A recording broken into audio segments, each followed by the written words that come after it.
everyone. Welcome to Adobe Live. I'm your host today. My name is Jessica Moon, and I am a UX lead at ServiceNow.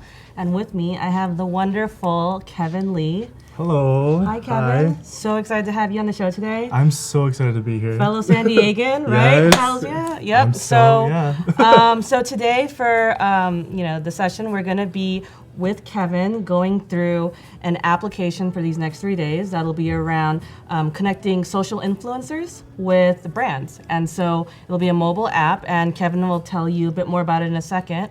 In terms of our schedule of what we have planned and what you can tune in for after this production is, again, tomorrow morning at 9, you'll have James Su, I believe, with Paul, and then Alex Banaga with Stara. So, stay with us for the next 30 minutes or so, and we'll definitely have a chat kind of little contest, if you will. And also, in terms of today, you are more than welcome to do a contest with us, which is the daily submissions.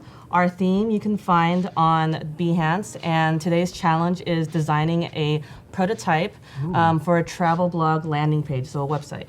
Nice. For day 2, the challenge is going to be more details, and day 3, we might do a portfolio review. So much fun. A lot of stuff. Yes. All right. Cool. And so, stay tuned 30 minutes. We'll do a quick little giveaway for being in the chat, and then we'll review the travel submissions at the end.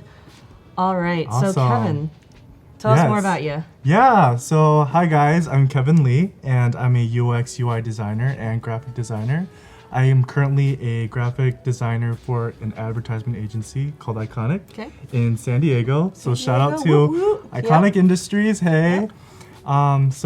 Basically what I like to do on the side other than graphic design and UX design is photography. Okay. And I've been into photography for so long, and I am starting to get into like film photography. So this is basically what I've been shooting, like a bunch of friends, either like client work or awesome. Modeling. So yeah. Oh, and so you have some people on the channel. So hi to Alistair. Yep. Kenneth. Hi, Kevin. Lily. That's Liliana. my creative director. Yeah, awesome. Liliana. Hey, Liliana. Nice seeing you. Eric. All right. Awesome. Nice. Cool. So this is all photography that you've shot, or? Yes. So this beautiful is stuff. Thank you so much.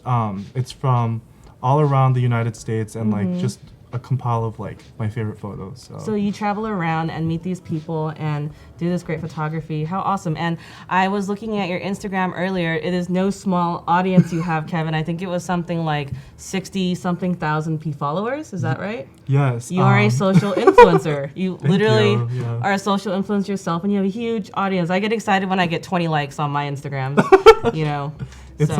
I mean, thank you, like that's amazing, but like it's all about just like the quality of the content, and like I think of it as a more like community thing. Okay. And I'm just so happy to share my photography with everyone. Yeah, so basically that's my Instagram handle, so shameless self-promo. If you guys want to check out my stuff out, that's my link, and you'll see more of my photography. So basically the project that I'll be working on today is kind of correlating to something that I'm like in the, I would say, category of, so influencers. You yourself are a social influencer. Makes sense to have that for you. Okay? Not to like all brag about it, but you don't have something like this right now, and so this is something you'd want. Exactly. Makes sense. So the theme is like social networking tool for brands and influencers. Okay. So basically the whole realm of like marketing with Instagram influencers, it's kind of like a new thing, and I feel like it's starting to show that like you can hire people, like everyday people that have a huge following that can, sell your product. And I think it's very intimate, and it's very like in a community matter. Okay, that's very cool. Like so my Instagram following does not have nearly as much as you do. I think I know a little bit about influencers. I have like a friend or two, and all they tell me is that they get free stuff. So all I know in terms of this really is around that. So can you just kind of tell everybody on the stream a little bit about what it's like being an influencer? Yeah, I mean, trust me, I love getting free stuff. And it's really nice to like not pay for like a bag of chips, because they give you a bag of chips. But I would say that the whole like influencer world with the brand world is there's definitely a realm for it, but it's just like the whole process of communicating with each other. And there's some questions that brands won't ask influencers, or influencers won't ask brands, because they're kind of like, oh my god, is this appropriate? Like, am I qualified enough? Like, and like, how do I find all of these people to work with? Like, so that's kind of like the struggle. And I was thinking of maybe possibly making an app. We'll go more of that later about how to, you know, bridge the gap between these two. Okay, yeah, And, very cool. And just on the chat, yo from Sander, and hey Shashank, nice seeing you.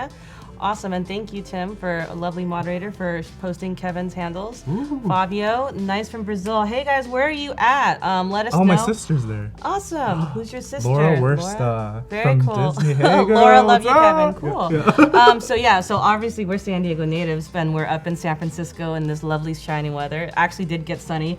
I know, right? Like, oh by my the gosh. end. But yeah, post where you're from. We know that it's 1 p.m. here for us, but it's every single time zone where you guys are at. Hi, Seattle. Melissa from Seattle. And Bruno from Brazil, too. We've got a good Brazil following today. Wow. Very cool. I love Brazil. Awesome. LA, Berlin. Hi, Florida. Party House. All right, Laura. Yep. Gabriel.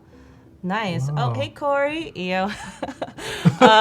Eric, coworkers. Tony. Nice. Germany. Wow. Just north of you in wine country. All right, cool. Well, so a lot of great people coming in. Please tell us where you're from. We just love hearing about that. You know, it's a huge global presence here. It's really awesome. So. Wow. All right, so Cool. So you're gonna work on this project, which is around social networking. Yep, a tool. And so showcasing again user empathy. Okay. Like how I can relate to it. So I in the past worked with other brands. So I kind of know the sense of, you know, wanting to work with brands, but like how do I find them and stuff like that. And these are just some of like the photos that I've taken for brands. So this one right here is for Polaroid. Okay. This one's for Dove Men, and then for Coca-Cola. So what is that like? Do the brands, they reach out to you and they're like, hey, I want you to shoot something from our company that's like expressive in your style? Like, how does that work? So there is a bunch of requirements, but that's no surprise with any company. Sure. But I feel like they do want your creative touch to it. That's why they reached out to you specifically, because they wouldn't reach out to like someone that they didn't like do extensive research on their aesthetic on their Instagram and like look and feel. So I feel like they're like, yeah, we want, you know, you to like show like the Dove Men on a shower thing, but do your like weird stuff that you do with your photography. So like I grabbed a bunch of photos and leaves and like stuffed them in my shower thing. I'm like, is this aesthetic? Like, is this cute? Like, I don't know.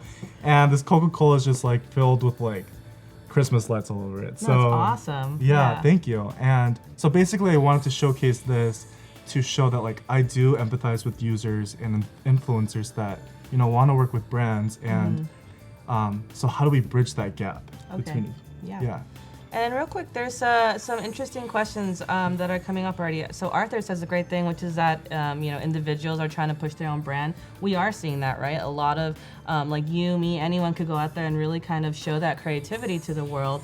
And then brands really, it resonates with them, right? And they feel compelled to kind of see their brand through your world, which is really neat. I think Shashank asked a question. I'm very new to UX, Android developer for 2 years. Can you tell me how to start with UX? Applying for a graduation degree in HCI, but I want to start an internship. Now, that's a great question because before the show we were talking a little bit about your background, Kevin, and just kind of how you got started. So can you share with these guys what that's been like? Yeah, so I'm originally from Chicago, Illinois. And I wanted to go to school for graphic design. So I went to San Diego State University, grabbed my graphic design major. It was like finally done last year. And I'm not trying to like dish SDSU's art program, but it was not really UX related. And my sister, who introduced me to this whole concept of UX, she was kind of like my mentor, and also Heba, who introduced me here, was my mentor. But the thing is, I wanted to like be educated more from it, not just like from mentors. So what I did was a lot of YouTube videos really helped me, and a lot of like self-teaching. And I was fortunate enough to have these two mentors to kind of guide me the right way. So what I would recommend is, watch a bunch of videos, self-teach yourself, so you kind of have a background knowledge of like UX and UI. I completely agree. I think that question comes up a lot when I talk to a lot of folks who are starting their UX career as well, and just finding a mentor is huge. And the other cool thing about the UX world, as you probably heard from your sister and from Heba, is that there's a lot of resources online to learn UX. So it's a pretty easy industry to at least kind of get your feet wet, right? You don't have to go to a school necessarily for it. You can go online and see a lot of great classes in YouTube and everything in between. So yeah. Yeah. Cool. And also I think Norval Glover asked, how did you find a mentor? And I think that's very important because I went to a bunch of networking events. Okay. And you would just search like design networking events, and I found maybe like Creative Mornings or what's another one? Creative Jam, like Adobe hosts one. So you just have to keep talking to people, and no one's gonna bite. Like everyone is just like you, like they're willing to learn, and it's a whole group of like designers. So that's how I met some other people and stuff like that, and joined Facebook groups, and it's amazing. Awesome. Yeah. All right, so so I guess I'll be talking about what we'll be doing in the course of these 3 days. So for day 1, I wanted to do like user interviews that I already did and just show you the results of them from the brand perspective and from the influencer perspective. Okay. And I wanted to find their pain points because I feel like as us UX designers, we want to find a problem and solve it. Okay. And that's what I wanted to finally like showcase for the user interviews. Yep. And then for the competitive analysis, I wanted to show what are other apps doing that's kind of similar to what we're doing, and the strengths and weaknesses, and are they, solving the problems from the user interviews, or are they not, and how can we improve that with our design. And what I like to do after the user interviews and competitive analysis is conclude everything in one PDF page. Okay. Because you get all this information, Yep. and it's just better to just have everything together and condensed. So it's going to be a brief summary of like what we found out, what's the problem, explain the stories, how can we fix this problem, and show the process to fixing it. And from there, we'll start on low fidelity wireframes. All right, awesome. Sounds like a plan. Cool. So for user interviews, I interviewed Stacy Brinkman, and she is the CEO of Sips By. And think like, Etsy and like FabFitFun, like those monthly subscription services. Yep. So that's that, but with tea. Okay. So you would take a quiz and like, then they'll cater towards like what types of tea fits those results. That is so awesome. I mean, I am a huge tea drinker, and the subscription model is just super cool for that because, going out on your own where you live, it can get hard as a person who wants to drink that to kind of get that kind of variety. Yeah. So very cool concept. As I'm sipping tea. I was like, I didn't even know this existed. This is great. Cool. Yeah. Okay. So basically, I asked her questions like, what are some strengths that you noticed while working with influencers to advertise your company compared to just like regular ads that you would post in your brand's social media account? And she was like, value is much better with the influencers. It holds more weight and value for the people, and it's kind of like more intimate and more communicative. Like how I said, like you're following these people for a reason because you love them as a person or love their work. And the fact that they're using someone's product, you're thinking, ooh, what is that? Like I want to know too.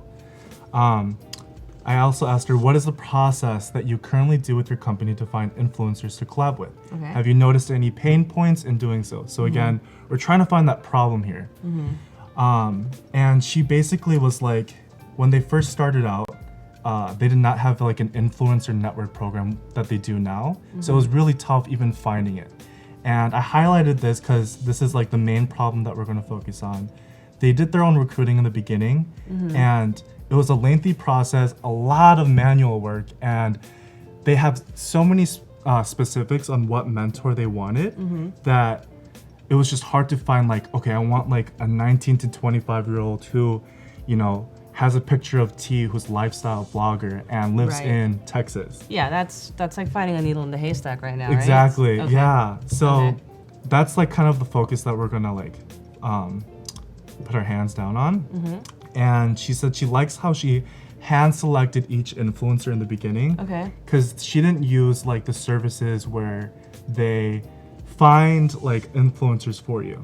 And I was thinking, oh, what if we kind of combine together like, yeah, like we're a service that provides you like, oh my God, like you can find all of these influencers, but then you get to hand select each one. Right. Okay. So it's kind of combining each one. Makes sense. And then list 3 to 5 things you think about when you're looking to collaborate with. And she was like, have they ever posted a picture of tea? Because they are a tea company. Well, yeah. And yeah. And their follow and engagement count. Okay. And high quality content, meaning high res images and brand like images. And this is kind of a question I have for you and like maybe the audience. Okay. This last question, when you do your user interviews, I didn't want to like lead her into like, oh, I'm making this app, like what do you want?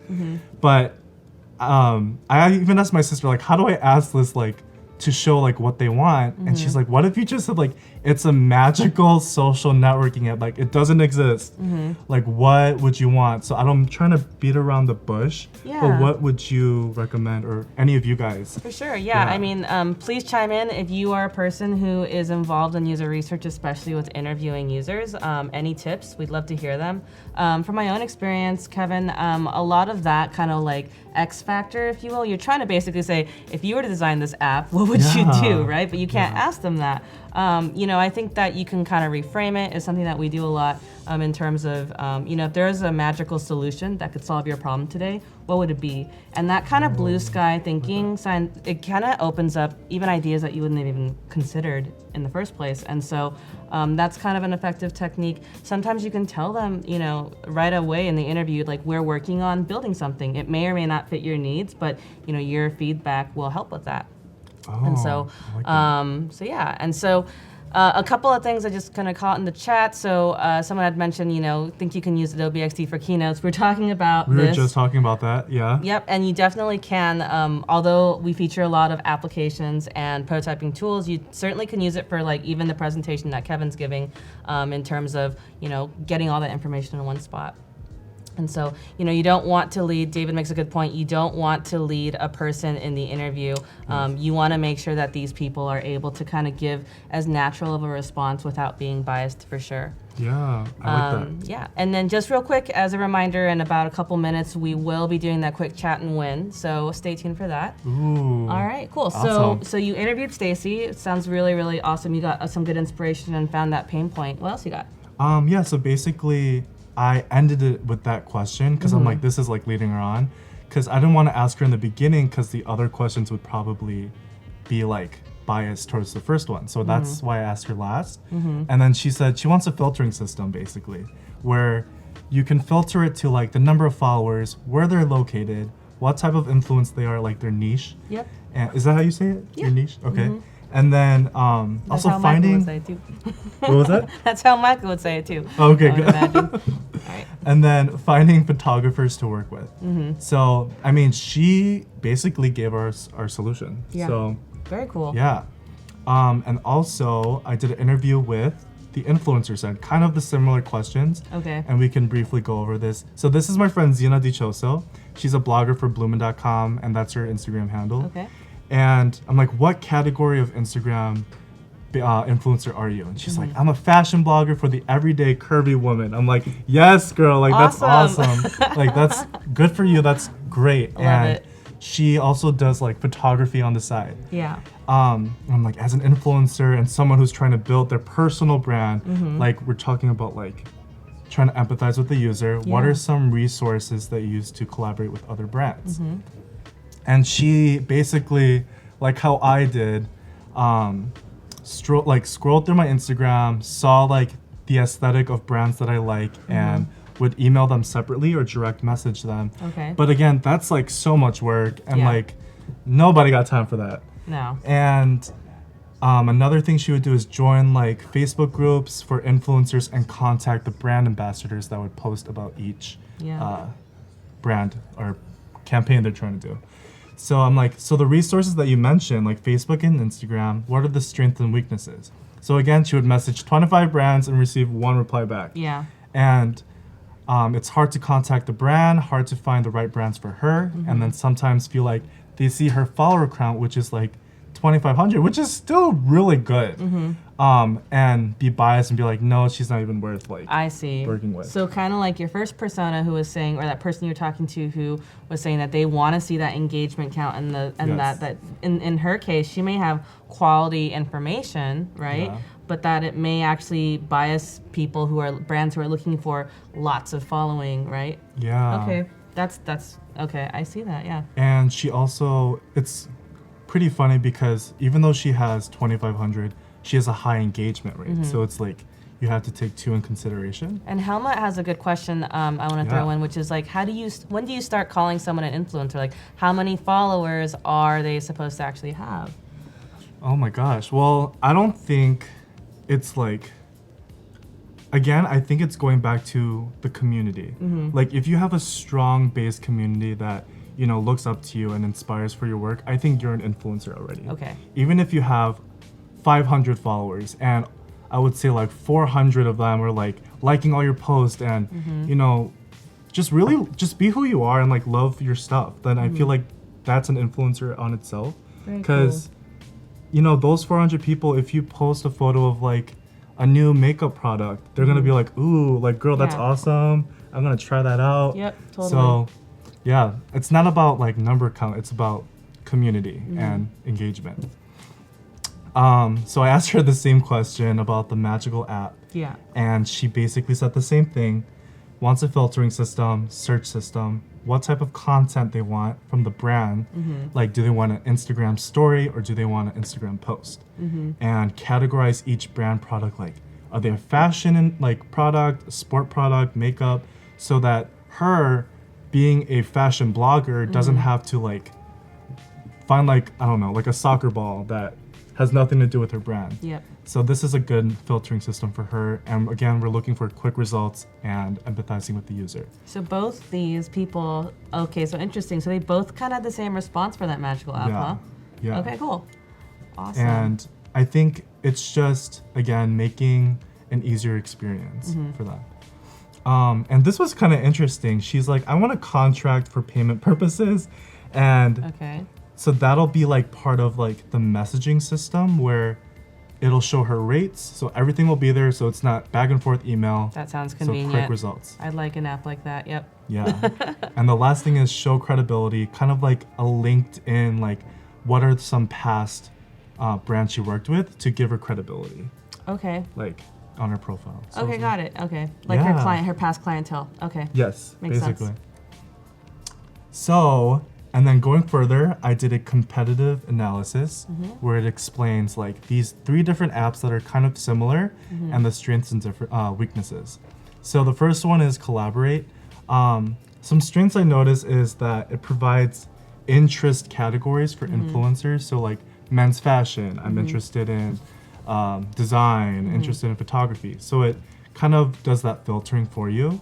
And for the brand's perspective, it gives a favorite feature where they find an influencer they like and they can just click favorite.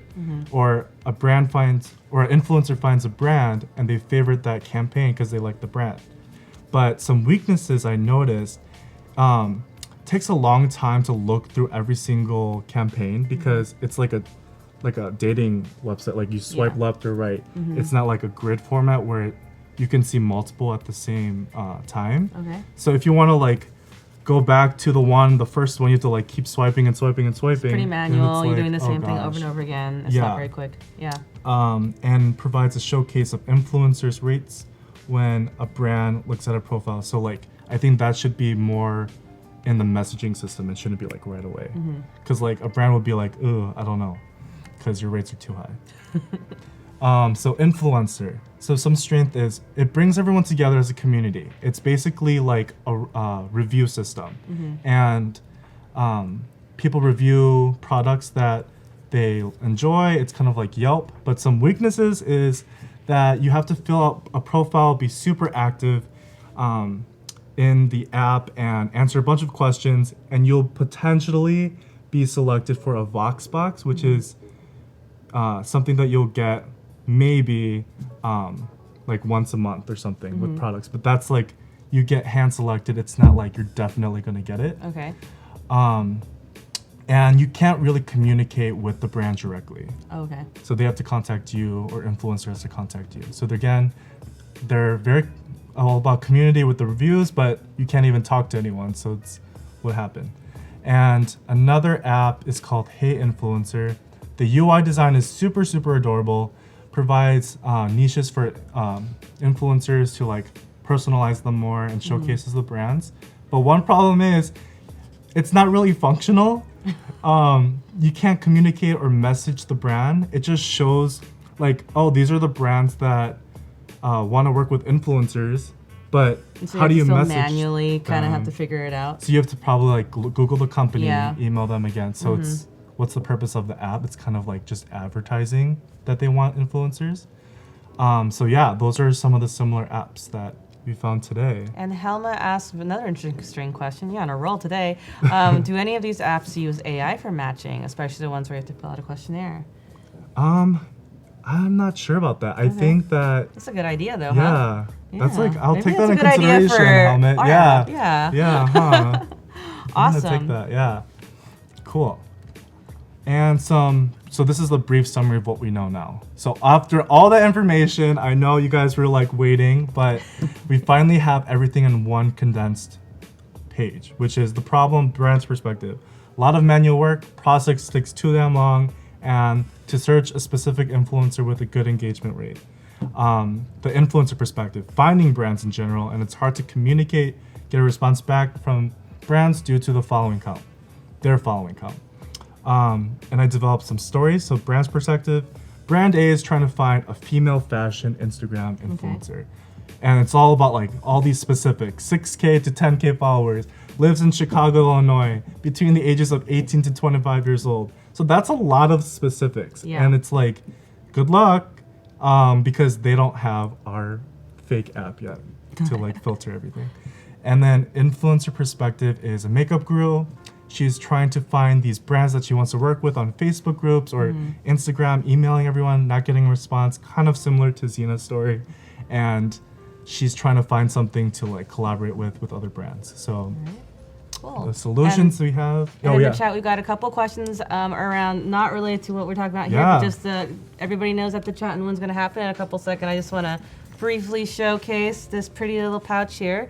Thank you, Val, for talking about it, but this is going to be today's little giveaway. It So is a pretty. beautiful XD pouch. Yeah, pouch. Pouch. We're talking about, what do you call this thing? It's a pouch that you can put stuff in. Yes. Wow. And it's a gorgeous print. Love it. So yeah, stay tuned. And this is the prize for today. Yeah, you guys just look at the quality of it. Awesome. All right. Yeah. So basically, just the possible solutions, because we don't know if this will work.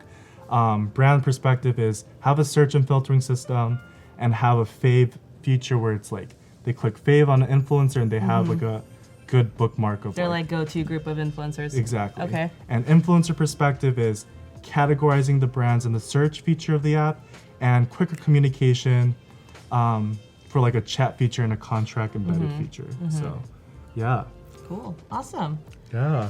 All Super right. excited. Well, we have a little bit of time left. Now that we have this, you have some sketches I noticed on the right. I don't know if we want to show that real quick or if we want to just kind of answer any questions in the chat about what we're going to do. Oh, we've got a picture going. We're doing it? Okay. So this is basically showing how hectic and crazy it all gets when I have so much ideas in my head.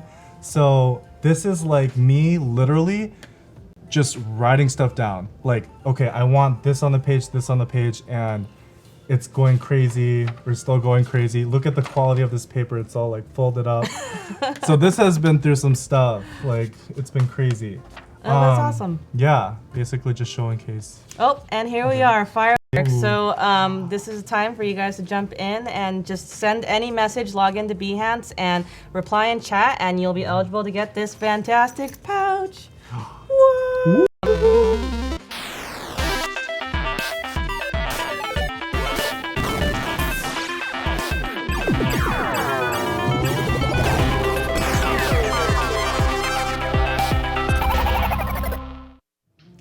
All right. Thank We're you. back. So we were just talking about the pouch, this fancy pouch. So go in and chat. Yeah. And I believe that we have a winner coming up very soon, in a minute or so. Yep. But just right now, now's your chance. Go for it. Go, pouch. go, go. How much do you want that pouch? Go for it. Go, go, go. It's pouch time. It's I love pouch it. time. Woo. Time to win. It is a very cute pouch. I love it. And just in case you want to see what that looks like again, let me just make it very Say pouch obvious 3 and times beautiful. fast. It's a beautiful XD couch. So want it? Yep. Me. Just go for it. Yes. Woo. I know. I want this pouch. Wow. Oh, hey, Heather. She's here too. Very cool. Yeah, nice. So keep going for it. Yep. Go. There are a lot of people who want this pouch. Yeah, I know. Let's go. Let's go. Who's this gonna get is- it? Who's gonna get it? Can you put any emojis in there? Can we get? Yeah, we El need some Pouch Show? color, you guys. Come on. Very cool. All right, so the Sweet. congratulations to Mark Mark Moran. Woo! Woo! Congratulations, Mark Moran. Everybody grats him. Yeah. Awesome. Nice. All right, cool. So Mark, Congratulations. you're gonna get this lovely pouch, and our lovely mods will talk to you about that in a sec. Yeah. And now back to the sketches that we The were just talking crazy about. sketches. Your beautiful mind in these sketches. Yeah, so basically, it's just super hectic and insane. And that's just me literally putting everything on paper and before like refining everything. Yeah, I think that's great though. I mean, a lot of people nowadays, they just kind of go into the tools, I notice. And so much of that creative thinking, it starts with just, analog, right? Pen Yeah. and paper, and just kind of scribbling from your brain as fast as you can onto that paper. Yeah. So, I mean, I do it all the time too. I don't ever start anything without a Post-it note or a paper in front of me to draw or to sketch out what's in that crazy brain of mine. So. Yeah. Okay, so That's hectic. you've got your sketches here, and so what are we gonna do now? Yeah, so basically, another example of how hectic it gets. I kind of like refined it down, made it more cleaner to show kind of like the beginning stages of the low fidelity wireframes. So now we can get started All right. on the program, what you guys all been waiting for. Helmut says your papers look way better than his sketches. Oh, really? Oh my So, gosh. Yep.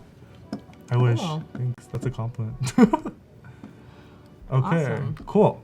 So we're going to start on fixing the problem, and basically we will start on how we can fix the business's issue, which is like the search system, filtering system. Okay, so we're starting from the perspective of the brand and not the influencer? Exactly. Okay, yeah. got it. And then I'll show you guys like how you can actually do both at the Okay. same time. Awesome. So we'll call this business to influencer. I can't type. Let's make this larger. Cool. And I like to abbreviate stuff, so B2I, business to influencer. Very cool. And we'll be working on the search feature of the app. Okay. Oh, by the way, I'll be also low fidelity wireframing on iPhone X, and I found this template from a YouTuber that I watched called Dansky. Dansky? Yeah. Okay, yeah. Oh, you we've had had him here? Dansky on the show before, apparently. Very Guys, cool. I'm on the same show as Dansky. That's awesome. Oh my god. Okay. Cool. So business to influencer B2I search feature. And he has some stuff. And I'm just gonna quickly notice that you wrote this big text here on the left of your artboard. And can you kind of explain a little bit why you're doing that? Yeah, so I'm trying to like make it easier and organized better to like differentiate if I'm gonna do a business to influencer user journey or an influencer to business. So as you're making multiple artboards and you start to see more of these canvases on your page, Yeah. that text will be a quick pro tip of just being able to scan what that flow looks like in that section. Yeah. Cool. And actually, I won't call it business, I'll call it brand. Because we Brand. were saying brand. the whole Awesome. time. Yeah. And we'll call this a discover feature. Okay. Yeah. Cool. And then as you can see, I wrote B2I discover. Okay. So we'll basically start on how we're going to develop the low fidelities for this. So we'll start off with the bottom nav, send this to back, and start on getting this all started for you guys. Okay. So what are we making on the bottom here? So right now we're just making it look like every single app, like the bottom bar. Okay, that has that navigation kind of feature? Yeah. All basically. Right. And then... So these circles are kind of representative of the touch targets and the buttons that they'll be using. All right, very cool. And we'll have 4. So I'll use the repeat grid. Cool. So my favorite tool. Oh my God, I love this so much. Biggest time saver. So for those of you who don't know, just slow motion there. Kevin is making a repeatable element using the repeat grid up top right there. Which is a handy dandy tool. It's also just Command R in case you are in the application right now trying out some new techniques on XD. Yeah. By the way, a quick update on that is this week there are some new releases, so we'll show it probably later down the line, but everything from being able to make dotted lines, and there's a whole world unlocked in that, right? Not even just dashes, but you can do dashes, dots, you can control all that fidelity there. I'm so excited for which that. is really fun. And then a lot of the recent updates have included great naming stuff that we talked about. Kevin, you're a pretty organized person. I mean, you already started off naming your artboard, which a lot of people don't do. So yeah. Yeah, and basically, I feel like it's super important to be organized. Otherwise, you're just like a hot mess. But it's okay. I have those days too, so I can empathize with you on that. So basically, we're going to follow the story of a brand that wants to find a female fashion Instagram influencer. Okay. So what I'm gonna type here is showing a nice feature page showing, let's say, all fashion influencer spotlights. Okay. So this will showcase everyone that is on the app that's signed up who is a fashion blogger. And Kevin, I noticed you're using some styles that aren't the first thing that you get, because when you start typing in Adobe XD, when you first open it up, you have defaulted to Helvetica New, but right now you've got some trickery happening here on the character styles. Yeah, so I love Avenir. Okay. And I don't know if that's basic or anything, but I beforehand made character styles for it. So I would basically have these different heading features, and then the way you want to add a character style is, let's say we did Avenir book size 20, and you like, oh, I kind of like this feel for like maybe text or headed, then you could just click here and it'll pop up right here, which is super convenient, super nice. And in addition to that, actually, so if you notice, and you've been using XD for a little bit, in the top right part of that assets panel, you can toggle between these two states because right now, newly released is this ability to rename your colors, your character styles, and your symbols in that left asset panel, which is really, really nice if you start to want to say, like, you know, I want my primary titles or my primary elements here, maybe primary buttons, and so you can actually rename those things. You can search for those things above, and it makes it really easy as you start to create all of these titles after a while to find the one that you need and to pick that style. I know, it's such a handy feature. I love it. Cool. So all fashion influencer spotlight. Yes. All right. Yes, I agree, Gabriel. Avenir is pretty practical and functional. It's also one of my favorite is it really? sans serifs. Yep, Nice. I go to it often. It's the font you need for life, says Andre, and I 100% agree. Oh my gosh. It's a beautiful, timeless font. It's a good go-to. We love a good Avenir. It is. I know we were talking Proxima Nova earlier in the stream with James, but yeah, this group here, the afternoon group, we like Avenir. So yeah, we do. Yep. I mean, morning people can, you know, sit with us, but I mean, you just have to love Avenir with us. And Alejandra asks, where did you get that battery and the signal and all those top elements for your iPhone X? So it does actually come with Dansky's template. The kit. Yeah, Yep. the kit. So it'll show you on the symbols. And then he also made, which I love, a white version of it on the top. Okay, very cool. So like if you have a dark header, I don't know if you can see it like right here. Yeah. Yep. So it just saves a lot of time and it's just really nice, especially for me.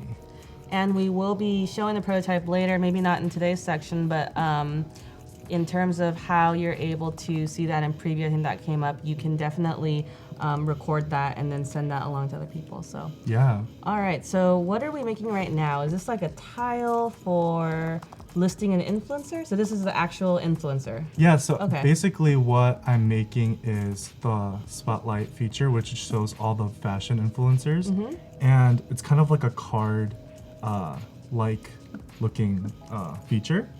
So we're gonna actually put a drop shadow. Ah, lovely drop shadow. And if you were here for the earlier segment, Paul was saying that you can judge a designer by a drop shadow. What do you think about that, Kevin? Yeah, I mean, I agree with it. I mean, I know my professors hated drop shadows, but I'm like, I love drop shadow for apps. Yeah. There's definitely a camp that would probably agree. I think, there's some graceful drop shadows out there. A little too much is a bit. I'm just gonna straight out say I like drop shadow on this. So I mean, come get me. But there's a good functionality to it, right? No, yeah, I agree. Arthur's saying, "Damn, Polly made me remove the drop shadows," and here we are saying, "Put them back in." But yeah, no, Laura's right. To the point of functionality, right? It gives the user that element of the fact that they may think that it's a tangible kind of object for them to interact with. So there's definitely utility for it. A use for it for sure. Cool. Yeah. So basically, I'm just doing like a profile picture with their name and where they are. Their location. Yeah, location. Because I know one of the filtering systems that Stacy wanted, the brand CEO, is like, I want to know where they are because I can send them product quickly. Okay. And I'm also going to be doing kind of like a portfolio thing where it showcases their look and feel of what they post. So you get a little bit of a sample there. Yeah. Nice. Like a little snippet. Actually make this larger. This here.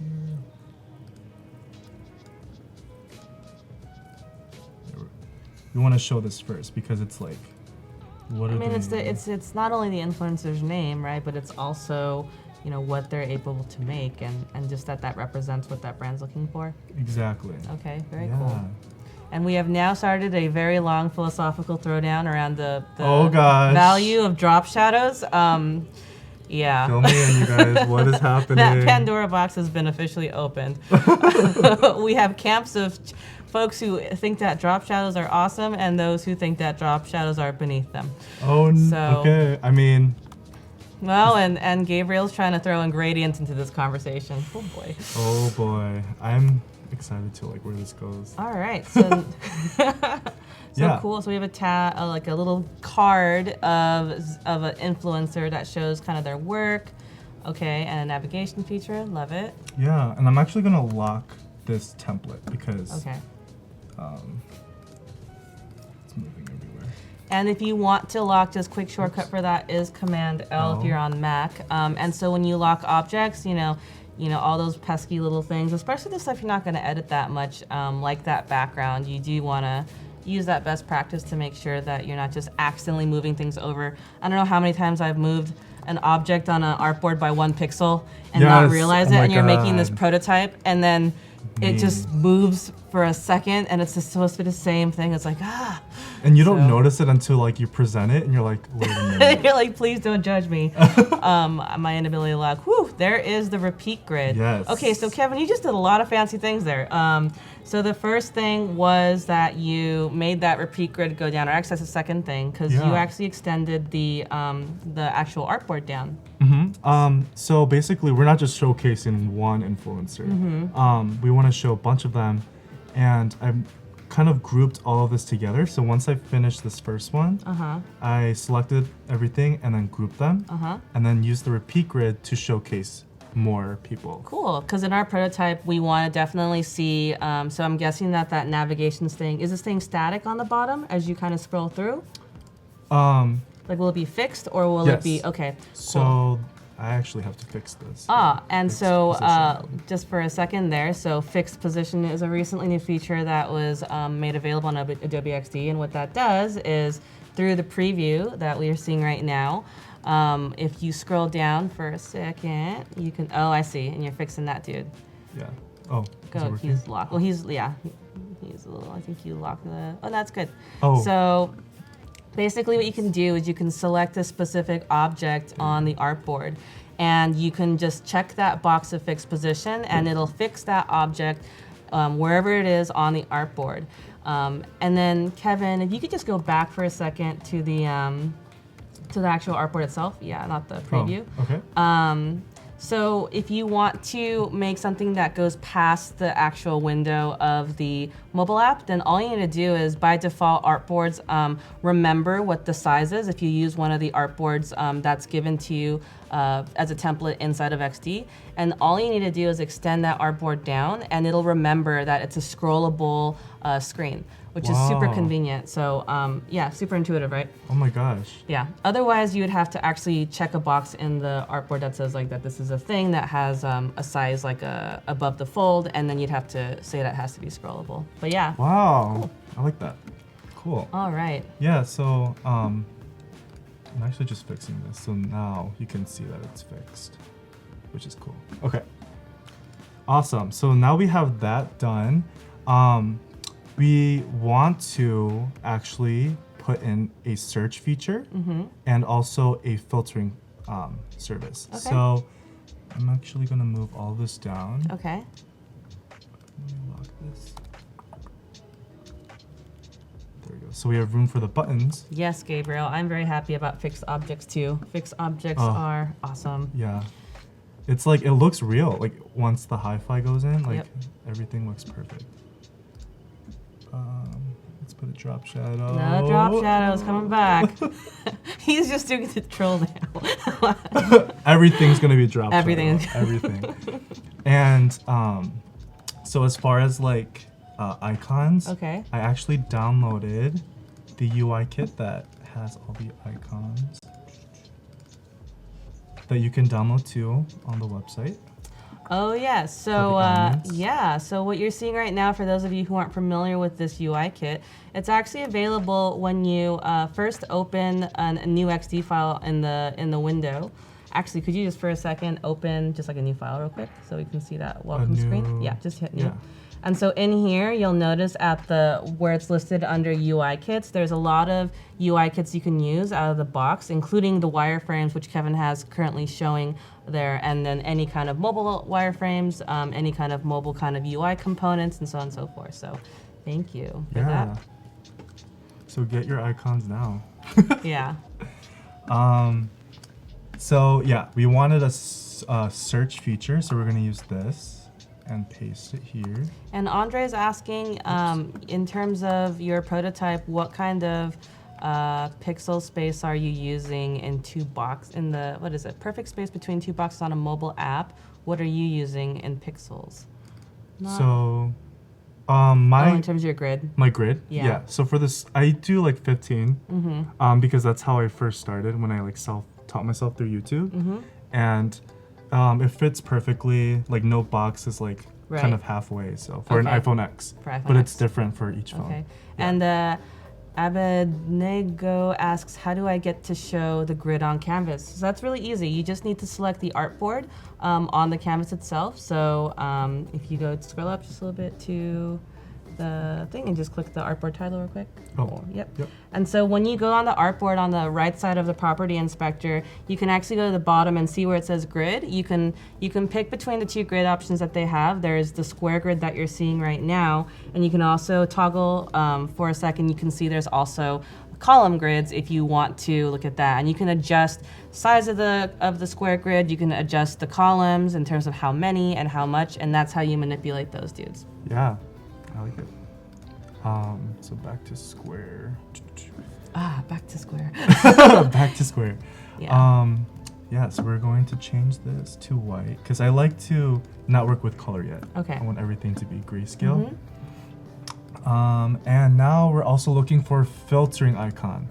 So I was trying to find something out of this whole list.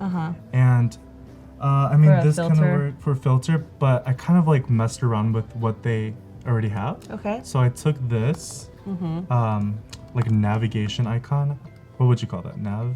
Yeah, it kind of looks like a little bit of a menu icon or like a list icon, kind of its own little take. Not exactly the hamburger. It's like a hamburger, a half a hamburger. Half a hamburger. Like if you're on a diet. 0.75 hamburger, the diet hamburger. The diet button. hamburger. Yep. And what is cool is if you ungroup this, you can double click on this. Sorry. And then stretch this out. Oh, and it becomes the hamburger. Suddenly we went from a 0.75 version of a hamburger to an official hamburger. Yeah, and if you want to put little like design specs on it to make like a filter, you just pop that out. Oh, very cool. Awesome. And now you have a filtering button, which is Very cool. So yeah, basically we have our Discover page. Okay. So this is basically what they'll have when they first open the app, the brand's perspective, the B2I, and they'll scroll down, look for an influencer they want to work with, but this is all general stuff. So now we're going to focus on the filtering system and how that'll look like. Okay. So basically, we're going to, I like to copy and paste like the artboards. No, I think that's great. I mean, you know, you have a lot of elements there that you might want to reuse. You're making another experience. That's basically just the flip side of that persona. But actually, we're gonna delete all this. And we're not going to use any of it. And we're not gonna use any of it except for the time and the top part. Okay. Um, And that's why design is iterative. right? Yeah. So this will be the filtering system. So the B2I business to brand to influencer. Okay. I need you to correct me if I keep saying business. Brand to influencer? Okay. Yeah. So it'll be filter. Is this I to B, influencer to brand? I don't get it. Oh no, we're doing the filter of the brand to influencer. Got it. Okay. Yeah, so brand to influencer filter. And then we'll put that there. So this will be the header, Okay. kind of, to showcase that you're on the filter page. And then we would darken this. Okay. So the thing about this is you can't even see the time now. So what's cool about the Banksy thing, not Dansky, is Banksy. yeah, right. You can switch it to the white one, which is this one. Just put it in here. Cool. So we have that. Yep. And we're going to put in filters. And have this centered. All right. Have this centered, perfect. And have this white. Yeah, there you go. Cool. And I always think about from top to bottom. So it's like, okay, they're in the filtering system. How do they get out of it? We're gonna put X in it to like get out of it. So we'll just put a random X here. Whoa, magical. So Right there. mind blown. Bam. So one line, and then to quickly replay that, magic is just making that vertical line, Bam. copying it, pasting it, and doing a quick little rotate on the fly. Yep. Just like that. Just like that. And we'll put that. Does that look uneven to you? Anyways, it's the lo-fi It's a wireframes. wireframe. It's okay. And it's not a real app, so it's fine. And I'm also going to put in a reset because reset option. So I'll put this here. Because when they finish, like what if they want to do a different filtering? You want them You to don't be want able to to change reset everything. the filter. Okay. Yeah, to like 0. Make this white. Put it right next to it. All right. Cool. So we have that, and basically going back to what she wants for the filtering system. She said she wants to know the following count, engagement count, maybe gender, because what if it's more catered towards the female or like whatever. And then the age demographic, location, and how far they're away from that city. Okay. And what type of influencer niche they're looking for. Okay. So that's basically our filter category. So maybe we'll start out with the following. How many followers do they have? So I'll post right here. Let's say followers. And I'm using this character style that I already put. Right here. Mm-hmm. Actually, this one. All right. And we're going back to the UI kit, and I noticed they have a cool filtering thing right here with money, but we can customize it. Oh. I'll post that here. Very nice. I love this. Like, I they have know. everything for you, and I'm like, wow, saves so much time. Mm-hmm. I'm putting that there, and let's see, lining that. And let's say they want, actually we're gonna get rid of this, and then we're gonna put it right here. So whenever they adjust it, Okay. so let's say she's looking for someone with 2.5K followers to 10.5K.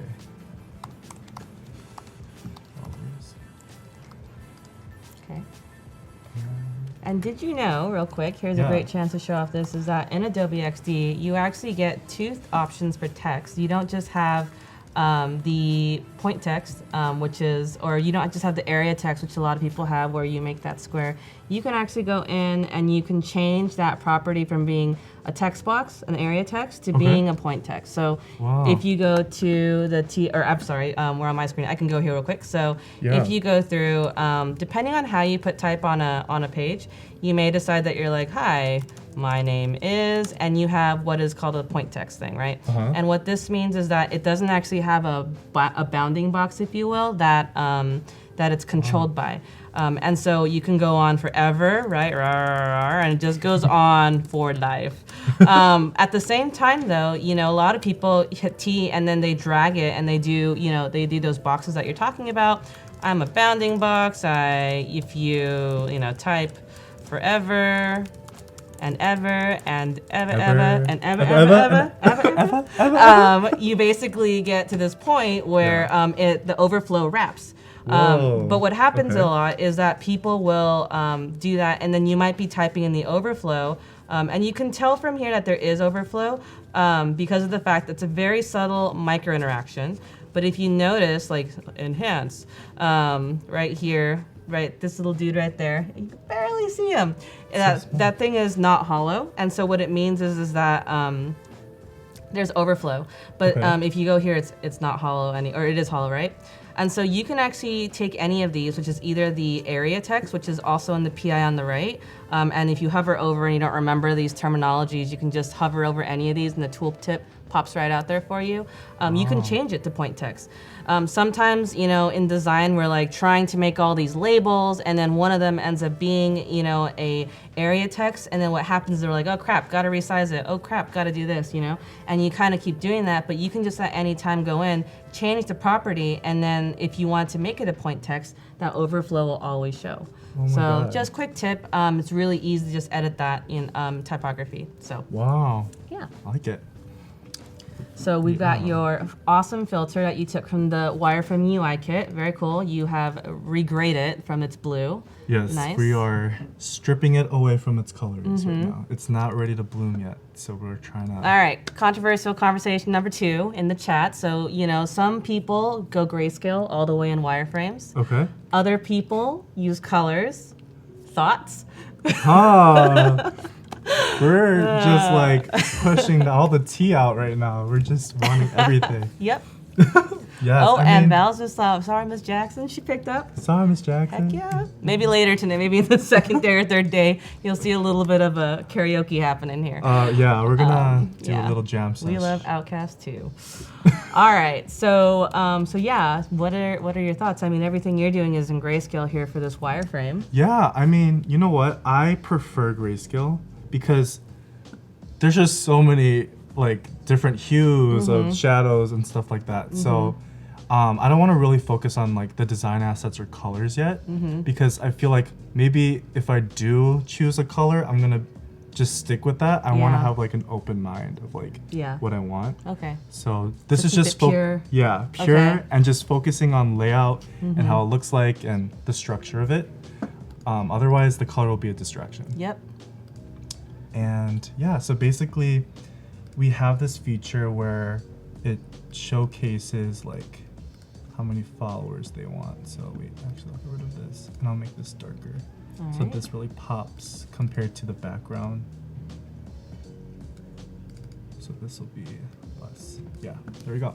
Cool. Cool. And then from there, we want to do engagement. So I'll group these together Okay. and do repeat grid.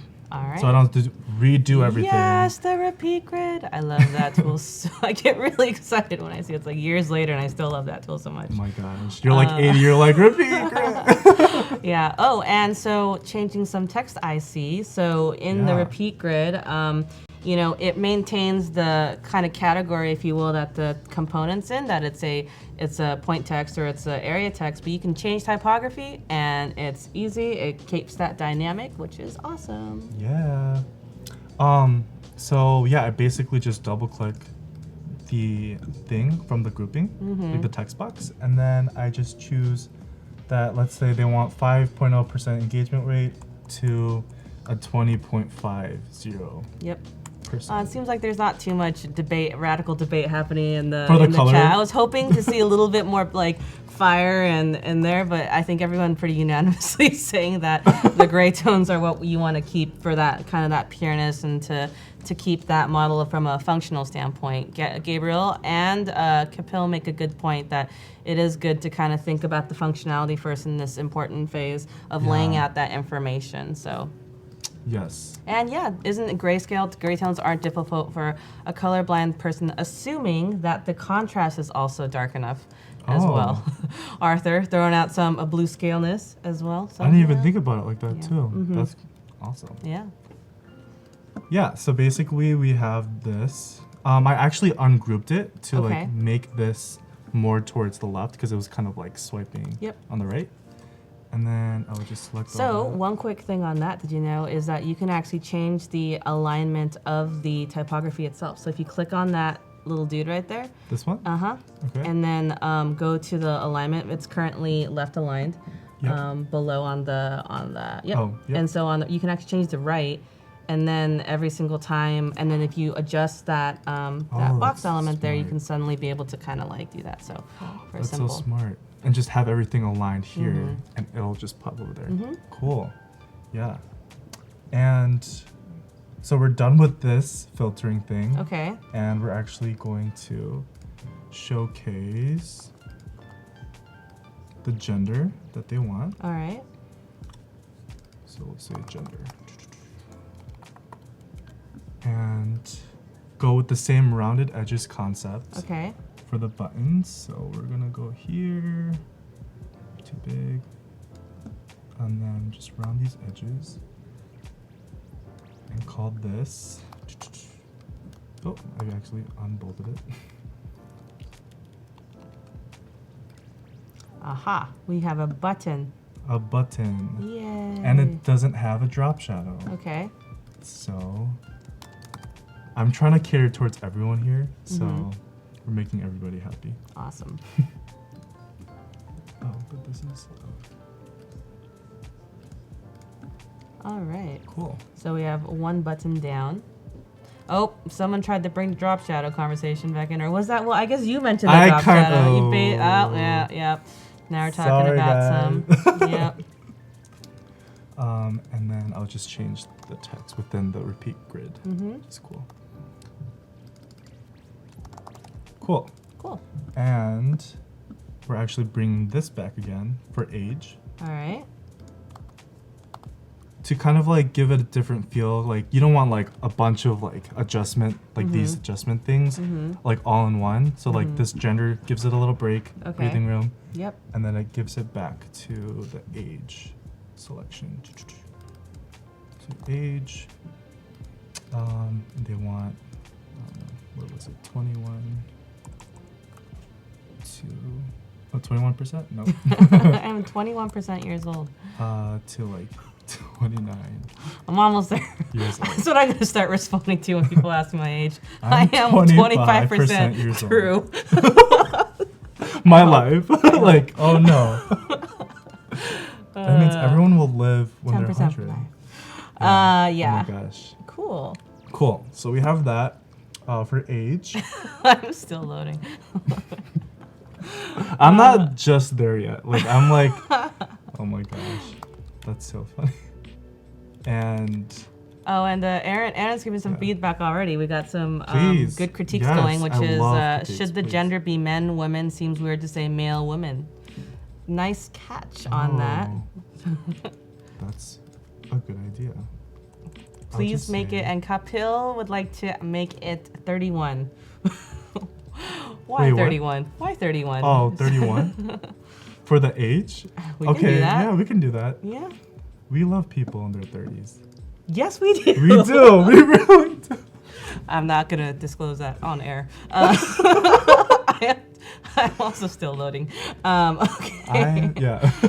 All right. Oh, you got rid of the buttons? Oh, okay. Because I'm actually going to remake one for location. Yeah. So this is solving the brand's problems again. We're trying to it's good to ask yourself while you're wireframing, am I solving these problems that they want? So of course. She wanted the geographic location, she wanted age, following, and engagement. So these are good all filtering systems for them. And I'm actually going to make this smaller without this. And we're going to put, I like to just randomly grab stuff instead of redoing it, but I wonder if this will let me. I'll just make another text box. What are you trying to do? I'm trying to grab just a single text box and repeat grid, but I could just. You can just you can take just the element. So if you want to grab a single element, we can just do this real quick. So if you just actually select that, you currently have it selected, and you know when you have it selected because the transform box appears. So there, Control C or Command C, whatever. Copy, paste. Paste. And it will take it out of the undo that. I meant now deselect the repeat grid. Okay. And just click anywhere on your artboard, and then if you hit paste there, it'll take it out of the repeat grid. Bam. So if you go into a repeat element, and actually I can just show it on my screen real quick, which is if you decide that you're gonna make an element and you want to make a box, and you're gonna say my text is here, and you decide to go in and let's add a little circle real quick to just kind of make a point, or a square. And so you make this a repeat grid element, right? Yeah.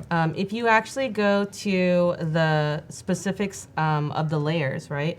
Which, by the way, you can access either through, on the Mac, Command Y. I only work on Mac, so Command Y. Command Shift Y changes it back to assets.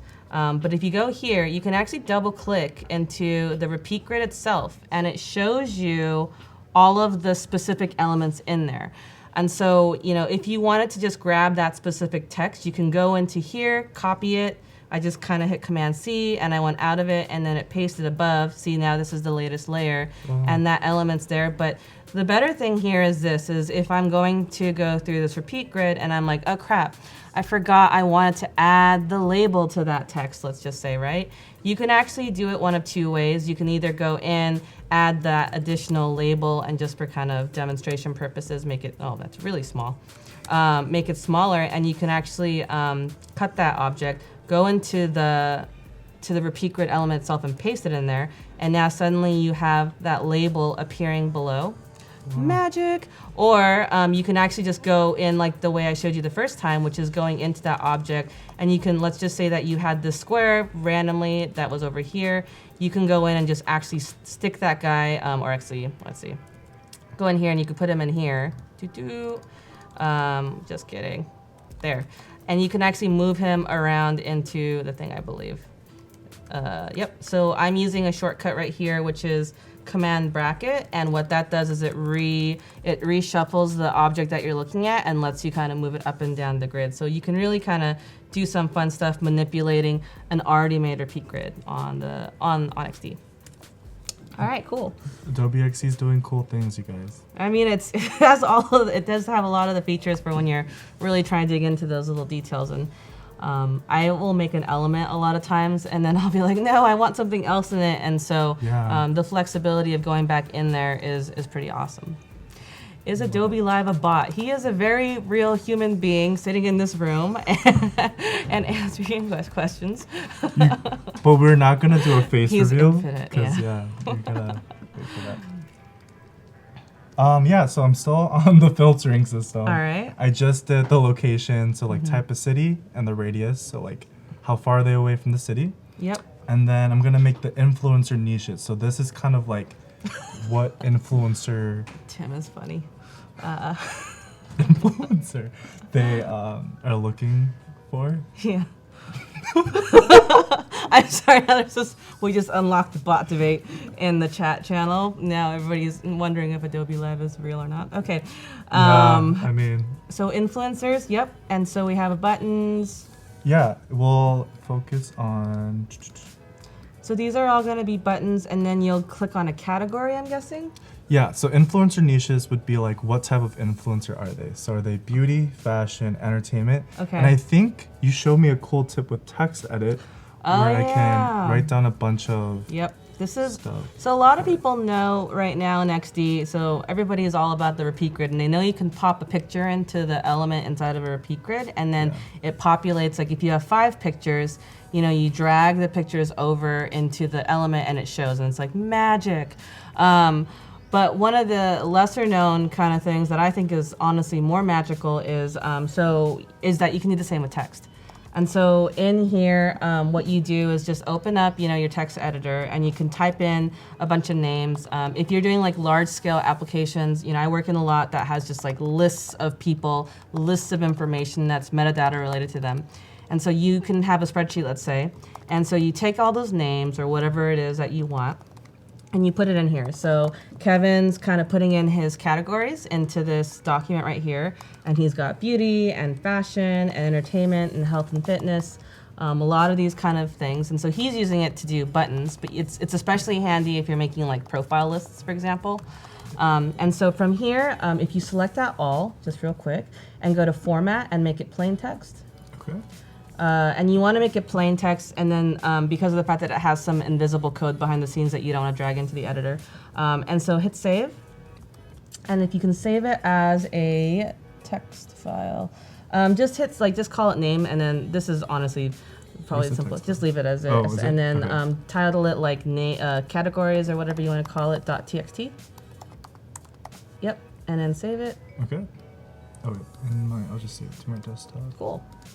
And so you can make a quick list, and then now if you hop over, you should make one text field in that repeat grid, at least. LOL. LOL works, and let's, we should put it in the actual repeat grid itself. Yeah, so we'll make some space for that. That's a lot of LOLs. Just LOLing everywhere. Yep. And so let's just say that you have that text element on top. It's really simple. Just like how you take the pictures and you drag them into the element, you just take the text file. So Kevin saved it on his backdrop. Yep. And so you take that text file and you just drag it to the text thing right there. And then what it'll do is, just kidding. What happened there? Go back to your text file real quick. Okay. And then can you select it all and then clear format as plain text? Should work. No, it's good. Oh, you need a, let me see. It should just work. Try hitting save again. I don't know why it didn't work. Okay, save. Yep. And then hit X, just close that out, and then let's just try it one more time and see what happens. Huh. Oh, that's... Yeah. We could go back to that later. Yeah, but it's a cool feature. You just drag the file, yeah. So, and then it should work. But I can put in beauty. We'll just do a little bit of these. Entertainment. Like, did I spell that right? Yes. Fashion. So these are basically like, oh, I want a beauty influencer. I want a fashion influencer. Food and drink. So you get the idea. So like they're all different categories. Put this up a little bit. Yeah, and this is basically finished. And now we just need an apply button. So we're gonna get a drop shadow button here. Paste it.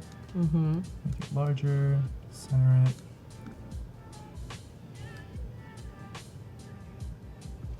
Everyone's saying to try .txt. We'll try it out later, guys, and see what happens. Yeah, we will try to figure that out. All right, and so you've got a bunch of buttons, and then the bottom circle is apply, you said? Or? Yeah, apply the filters. Okay, cool. Yeah, so let's see. We'll grab another text box. We're gonna apply, and then make this white. Just put that here. And it should work. Yeah. Cool. Ta-da! Yay. Yay! We have a filter section. Nice. Oh, and I noticed that you're moving the things, and in the preview we're seeing that magic move in real life.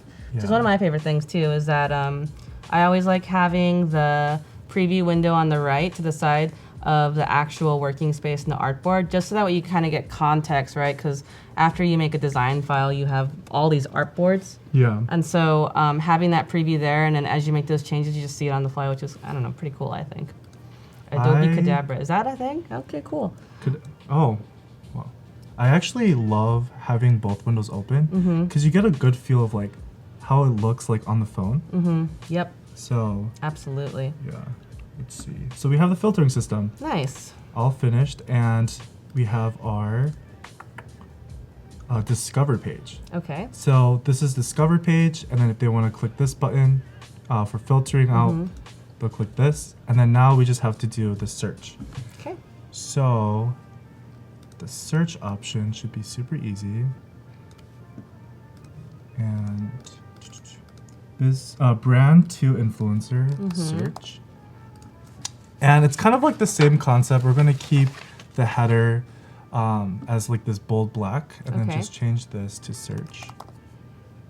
And then get rid of this. And thank you, Jan, for the history lesson. Now I know where that hashtag and the term Adobe Cadabra came from. Thank you. Nice. We learned everything. We've learned everything through everyone who is hanging out with us today. Yeah, I appreciate it. If you have more historic facts, I would love just bring them. Bring it Fill on. us with knowledge, please. No, seriously, I love it. And then I'm bringing back this button. Okay.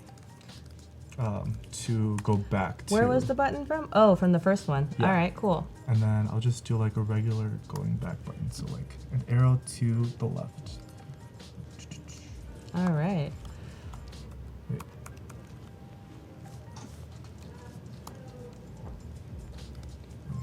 Oh. There we go. And that perfect line that you got there, I feel like you hit a keyboard for that. Yeah. Did you not? A specific keystroke. So shift kind of like aligns everything together to have a good like angle. And then if you don't like the distance between it, you can just like close onto it. So that's what I did, and it's a nice shortcut to like have everything aligned for a quick icon. So actually I'll give this, can you see that?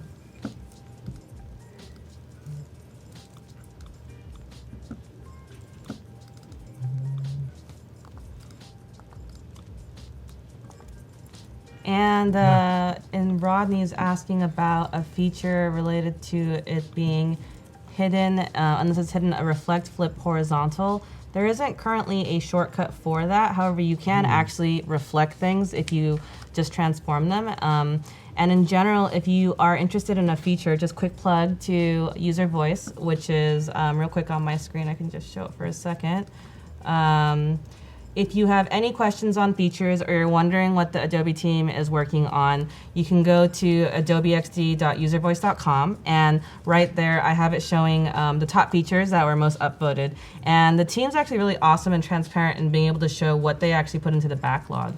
And so if you're curious like what the ideas are that are top voted, you can look here and you'll see in the tags what they've got that they want to work on, and you can actually click on the tag itself and then see that filtered set of all of the ones that are in the backlog, all the stuff that they're working on, so on and so forth.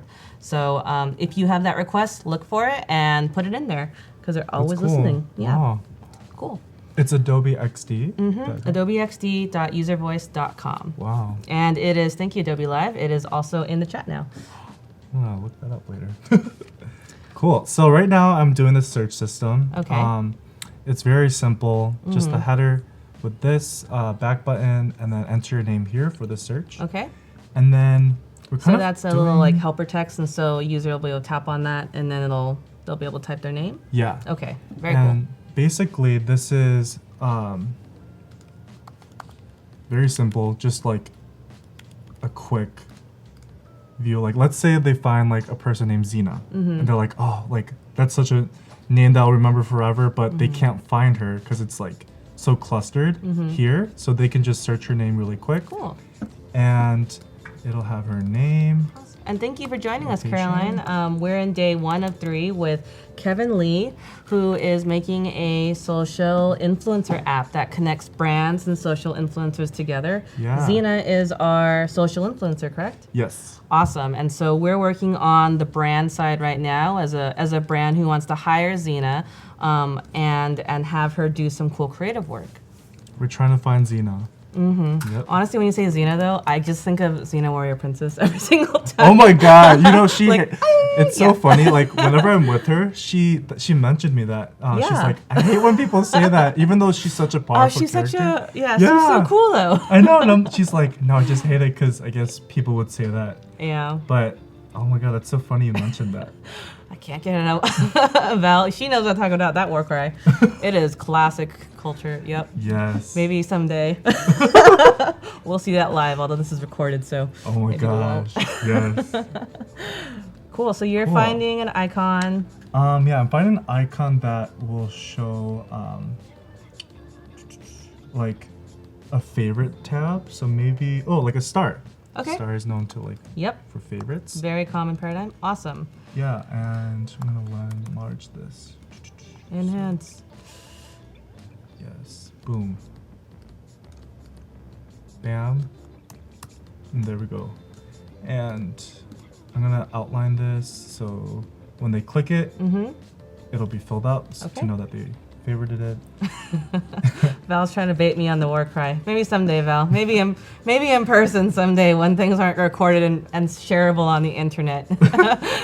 All right. Gosh. So, yep. Yeah, and now I'm trying to look for like to message them if they're interested. Okay. Like So, if that person wanted to type to that brand like a message. Okay. yeah.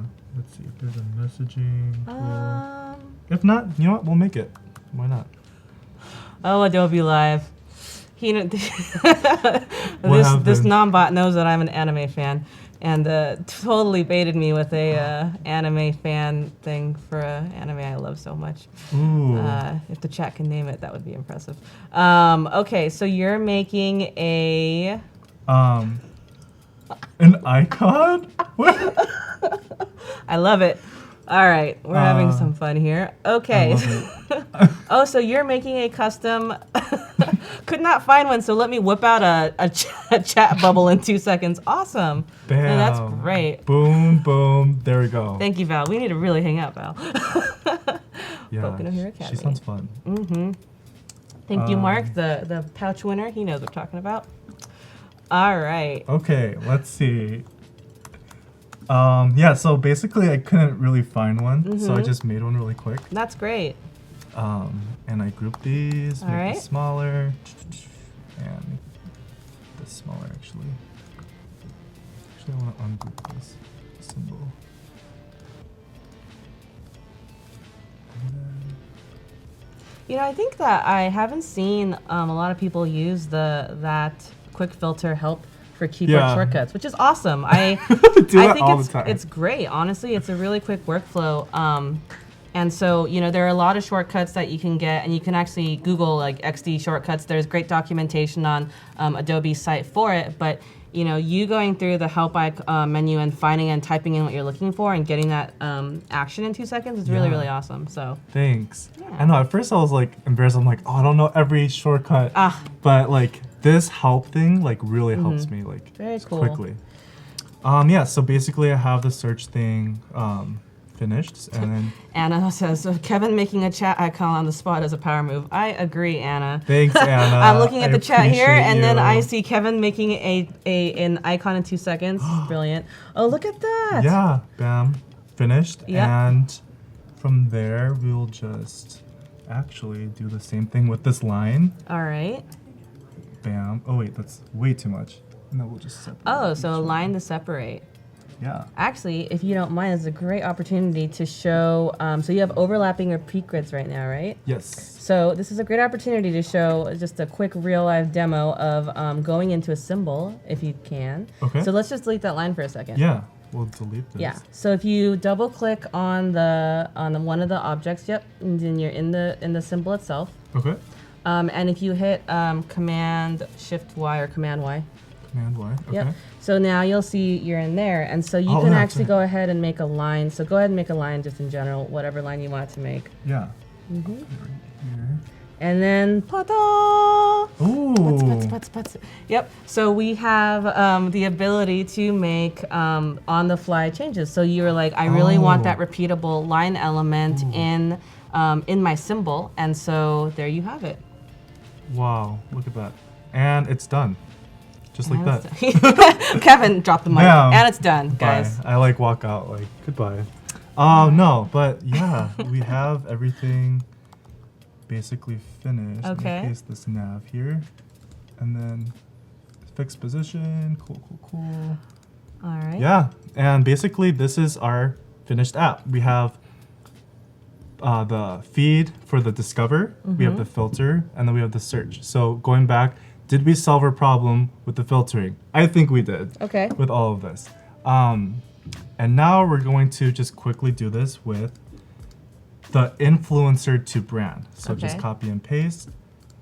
Bam. Put this on here.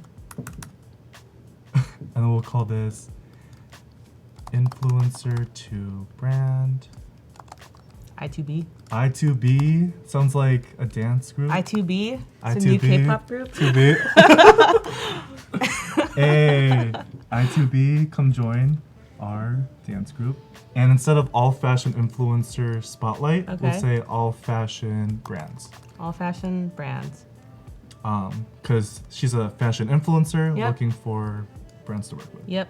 Bam, Awesome. done. And then, Kevin's like, easy. Literally, I like, just I'm made that flow in dropping- like 2 seconds. yeah, I'm dropping the mic multiple times. Like, done.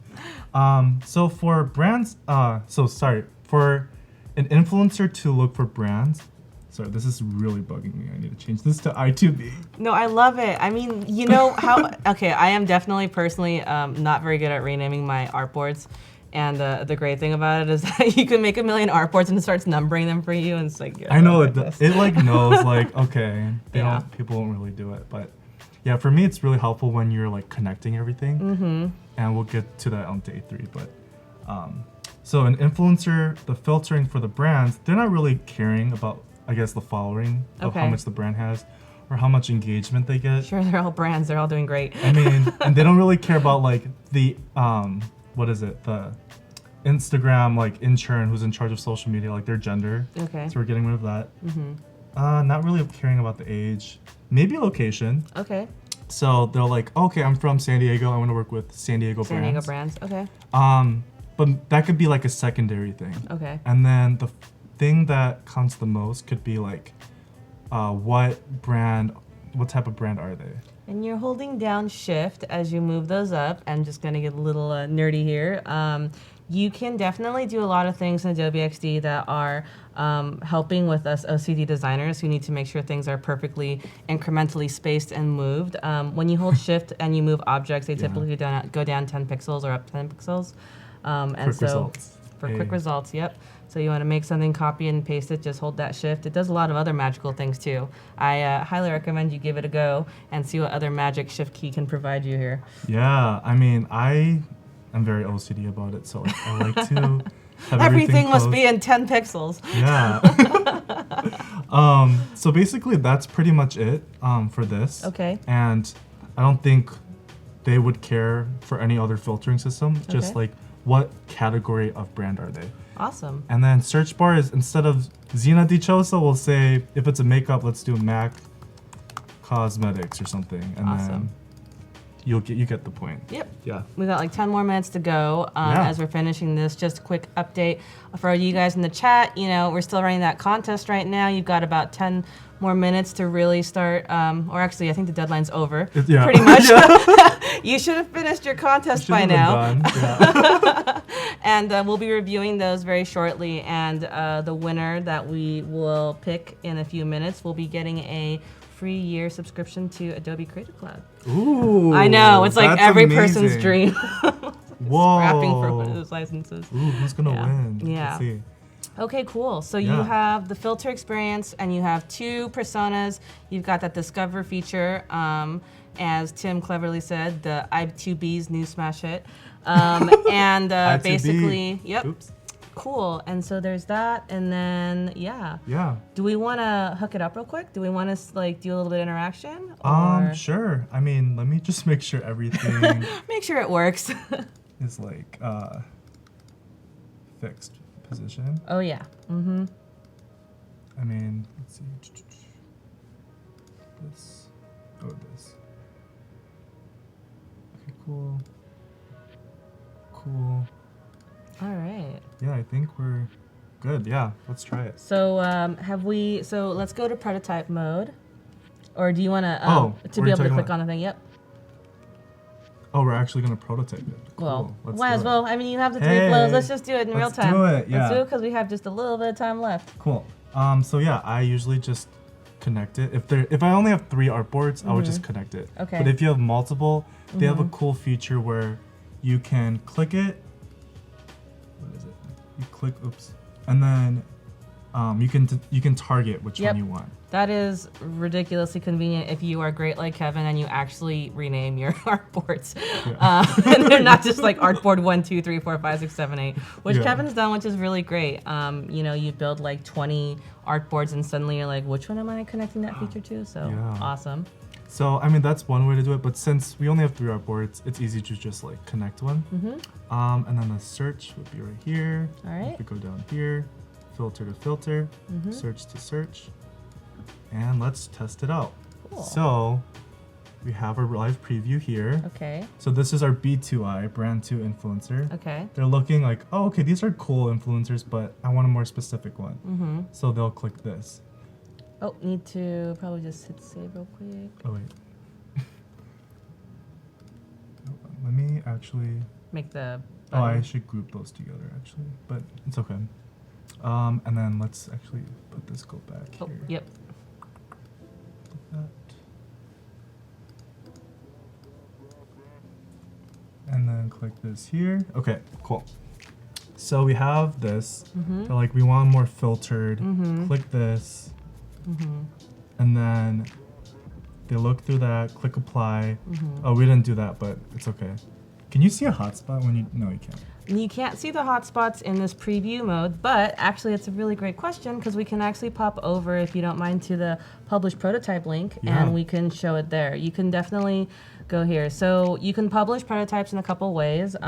If you hit publish prototype here, you've got a lot of options and some new ones that just recently came that I'm actually really excited about. So normally these are, you can allow comments and people who get the prototype link can comment on it. And most recently, you can toggle on or off showing hotspots, which is really neat. A new feature that came out just fairly recently, a couple months ago, is the ability to password protect your prototype, which is really important if security is an issue for your company. And there's actually a new feature right below that button that says new private link, which is it's a beta release object that basically lets you send a specific kind of private link to an individual, which is really neat too. So let's hit create public publish link here. Okay. And then dun, dun, dun, dun, up, dun, dun. Is it gonna pop up? Ooh. The first publish is always just a little slower because it's taking all those elements. Cool. And then you've got 3 options, right? You can get the code snippet. You can embed into, especially if you're going to be putting this on Behance, right into that. To that little code snippet there. You can get the link to copy, or you can actually click that button that Kevin's hovering over the right, and it opens a new window right there in the application. And so you were asking around hotspots, and so since you enabled them, you could just click anywhere around the actual artboard, and it will highlight and blink in blue for you where you can actually interact. And we will definitely be seeing more of that tomorrow, next day, as well as we build more applications. But yeah, you can do that. And Arthur asks, do you know if you can have an overlay appear on a specific layer, i.e. layer 9 instead of layer 10? So Arthur, if you're talking about the new feature that was just released around overlays, I can demo that actually it's 2:34. I can demo that really quickly, I guess, and answer your question. So let's say that we are going to make a Android app, because I have an Android. I'm probably the only designer on the planet who has like a pixel. And so let's go ahead and make a box here, and let's see how fast I can do this. So you have an object here, and you wanted to go ahead and do menu. I am a menu link. Right link. Maybe I can finish typing. So I'm a menu link, and then you wanted to show a really cool menu like so. Let's just say that this was your menu, and this menu is red for the sake of this demo. And if you want to, there's actually a new option. So Kevin just showed off what it's like to do a regular kind of artboard to artboard transition. But you can also go ahead and you can take that element and then go to that menu, but instead maybe you want that to be an overlay. Now, what overlays are they're basically sort of instead of basically making and copying pasting the same elements over and over again, you can actually just pick that one element that's on that other artboard and then use a transition, and you can position it anywhere in this area. So for this case, because the artboard that I'm linking it to is the same size as the original artboard, it'll do 1-to-1. But in actuality, if I were to do this again, you can actually go ahead and just make like, a tiny little dude right there, and put an object in there, and go ahead and change it to a darker red, if you will. I'm gonna just go ahead and make this fill transparent. And you can actually go ahead in prototype mode, and then I'll do this instead. I'll link it to this guy. Whoops, did I just make a box? Sometimes I do that. Sometimes I forget that I'm not making an artboard and I'm just making a box and it looks the same. Life happens. Ooh. So, but basically, and then after this, we'll go ahead and review the submissions. So prototype mode, you go to the link menu and you click to that and you select overlay.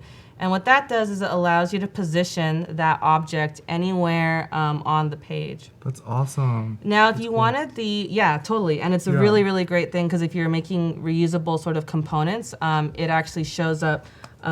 It's green, which is the Adobe XD kind of like color language for like a repeatable element as well, which is really neat. And so you can do that, and when you go through the animation, you're able to kind of play with this separately. What? That is so cool. Yeah, and so in terms of kind of like how those overlays works, just to kind of show the point that was being asked, like it kind of just basically is the overlay layer on top. So. Wow. Okay, that was my quick 2-second explanation of that. We will go way deeper into that probably later when we get some more prototyping, but hopefully that answers your question real quick, Arthur. All right, so I think it's pretty much close to time that we can be reviewing some work. Cool. So thank you for making those flows today, and we have some great Discover flows for tomorrow, right? Yes. And while I pull up my stuff, why don't you tell everybody what we're going to be doing tomorrow? Oh, so for tomorrow, we will actually be continuing on the low fidelity wireframes. So it would basically be continuing like more in-depth features like the user profiles and the fave feature. So when they click that, what would happen? And the collab feature for messaging, and also the onboarding pages and login and sign up pages. And if we still have time, we'll go more into color, high fidelity, with like photos, logos, and stuff like that. And also, we need a logo name, and I mean not a logo name, a logo and a company name. Wait, so do we not? We don't have a company name either, huh? We don't. So we need your help. If you guys think of anything for tomorrow, please let us know, and please submit logo submissions, because I would love to use your logo for this app. All right. Yeah. Let me see. Oh no, some of these have passwords. One sec. Okay. Well, the first submission I will look at in a second. I think it's restricted and then you resubmit it. Okay. Oh, I see. Got it. So it's the red link. Okay. Cool. So just one moment. Awesome. And then let me just check all these windows and make sure that they're all loaded. We have a lot of people who submitted. And so as I load these up real quick, again, if you're just tuning in, the theme for today's contest is a travel blog. Okay. And everyone has been asked to submit a one-page kind of experience that is around the theme of travel. Wow. Let me just make sure. Access restricted. Okay, I think that is. I have one that I think is still access restricted, but aside from that, let's take a look. Nice. Cool. All right. So, ooh, this is cool. okay, so let's take a look at these, and then I'll just go through them all, and we can kind of comment as we go, Yeah. and then from there, we'll make a decision on who today's winner is going to be. Nice. Oh my god, look at that photo. Yeah, I know. It's beautiful So blue. Yeah. Beautiful saturation. It's got that kind of like not overly contrasted feel, very serene. Yeah. Yep. So I like this want to is- go there wherever that is. Where is that? I have no idea. So pretty. Yeah, yep. And so as we scroll down and just kind of making sure that there's no clickable links here. Yep. Website slogan, travel blog, subscribe for newsletter. All right. Yeah, very simple, clean layout. Nice subtle gradient on the Yeah, button below gradient. to go there. Nice hero image. I like Alright, it. cool. Yeah. Okay. Next. Oh, this is cute too. Yeah. So next we have Caribbean beaches. It's a cute, like, I love that typography. It feels very like 8-bit, doesn't it? It Kinda- does, yeah. Yep. Like the 8-bit vibe or something. Yeah. Like Super Mario. Yeah. Kinda. Yep. Uh-huh. Cool. So derived from unconsciousness. Wow. Wow. The good thing. It's very deep.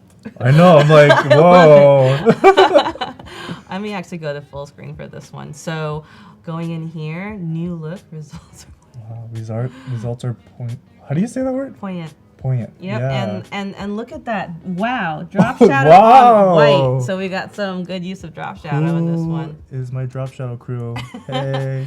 And the good thing, lonely beaches, tranquility. Nice. Good use, like the blur effect. I like Cool. the copywriting here. It really pulls you in. Yeah. There's a Like a nice story. like subtle tone. It Yeah. feels a little vintage with that kind of like maroon sort of color. Yeah, it's like vintagey vibe. Yeah. Like, yeah. Definitely. With that 8-bit Alright. text. Yeah. Very cool. All right, next one we got. So let me just go here. Ooh. So to travel is to live. That's Oh, that is a cool picture. She is totally peace signing that. She is having the best day of her life right now. I am gonna find that place and do that myself at some point. Oh my god, All right, this is beautiful. now that's in my bucket. Okay, and then latest news. Oh, look at those Wow. tiles. So you can see that use of repeat grid. Repeat grid. Yep, totally. That drop shadow. That subtle drop shadow. I'm pretty sure Paul would approve of this drop I shadow. approve of this Yep. too, yeah. This is Beautiful overlays of these avatars. Not too busy background, so that way that picture definitely pops out. amazing. And you can, Love the it. text is still readable, like, Thiago. Yep. Yeah. Yep. And then let's see, scroll down some more. Oh, you got Wow. nice kind of beautiful color Good use there. of gradient, Good yeah. good consistency between that like smaller sort of tile and the bigger one. Very Yeah. nice. And then that gradient blue. Yep. Very cool. And then Oh, I love- whoa, I social like that a lot. media. Oh, Yeah. this person knew. Social Yep. influencer, social media. Nice tweets. I love it. Subtle blue. I like that love kind that. of. Yep. It's very nice. Twitter rebrand? Yep. Maybe? Mhm. Cool. Very subtle. And then a newsletter subscription. I mean, who wouldn't want to Wow. subscribe to that? I would. I mean, where can I Oh, sign up? and some social media on the bottom. Very cool. Nice for a travel site. You did awesome. This All is great. right. Okay, let's see what else we have. So we have explore Explore. Alaska. Not with the E. but with the Exact. X. Or is it? Do you think it's Exact? Exact? Or like Exact? I don't know. XAK? XAK? XAK? Not sure. Very cool. And I see we've got some Adobe stock in there. Woot woot. Sweet, yes. All right, cool. And Lorem Ipsum, beautiful bear eating that poor fish. That is Welcome to nature. Alaska. Right? Yep. Beautiful. And then great navigation links. Awesome. I like the photos. Pretty. Cool. Okay. Next page is loading, and it is a beautiful picture, just serene and very zen. I'm going to call this the Zen entry. Yeah. The Zen Cloud entry. Travel in your mind. Yep. Okay, and then we have right here Travel Land. Ooh. So home, blog, writers. I like that they are very cognizant of the fact that you want that contrast. So when you're losing your light colors, you are putting that drop shadow in, so people who have, accessibility issues are still able to read that, which is nice.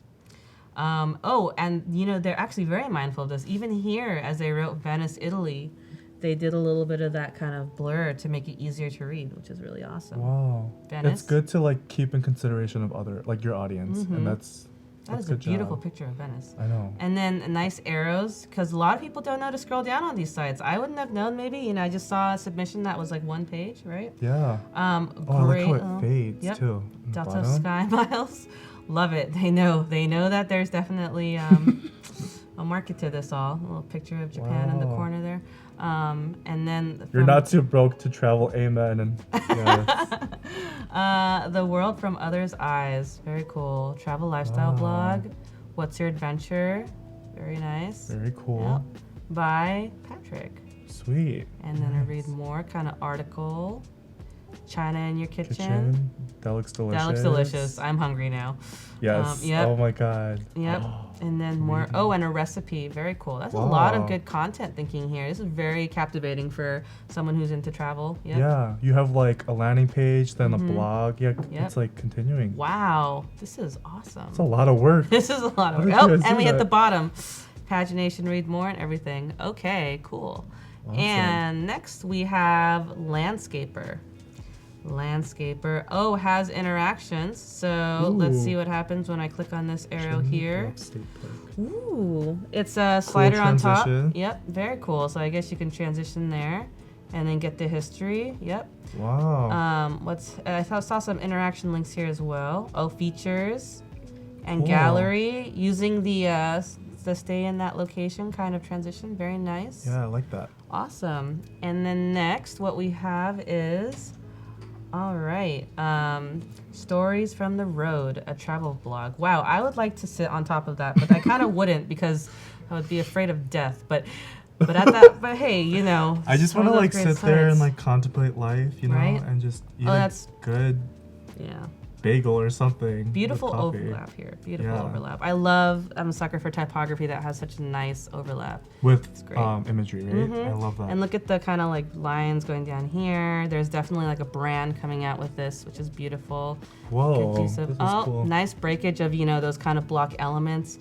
And you see too many of those striped pages nowadays. It's nice breakage of that. Yeah, and I like how the vertical line leads you down to a story. And then we've got the travel videos, the vlogs, Instagram. Hey. And then from there, that's it. All right. Wow. And contact information. Cool.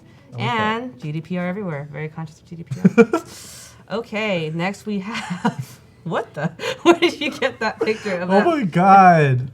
Wait, that's awesome. so adorable. Traveling water. I mean, that bird's just chilling on his back. That is awesome. Oh my God. And there's some interaction here, so let's see what happens when I click. Oh, that is very nice. Nice interactions. Yep. You guys, this is gonna be so hard to pick a winner. So you can see some of their blog posts, and you can actually click on the plus and then get a nice, very nice. That looks like some overlay action, I think. Yep, very good. All right. So cute pig. And next what we have is Travel Inc., which is a trip to Bali, beautiful typography. Yeah. Love it. Very clean, very serene. Yeah, it's really pretty. Next article. And when I click on this guy, and we have a very simple, very minimalistic, beautiful detail page. I love minimalism. Very cool. So pretty. Nice. Huh. All right. Good use of rule of thirds. Yep. No, totally, for sure. All right. Awesome. And next we have.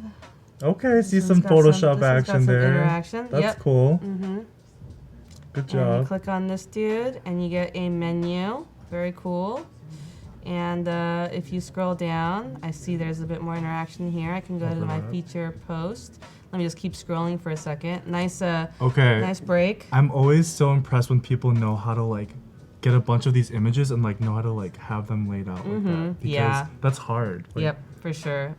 Pulls you in, makes you want to be engaged in this section, which is just between the photography and the slider, awesome. Yeah. And then, oh, I love the very direct sort of like this image actually takes you somewhere, because oftentimes you don't know, right? You don't know if that's an interactive element. You don't know. Everything's so subtle. Design's so subtle nowadays. Right? Yep. And then you go in here and you can go look at that. Pretty. Yep. Cool. And that's for that one. And that one I can't get access to. Here we go.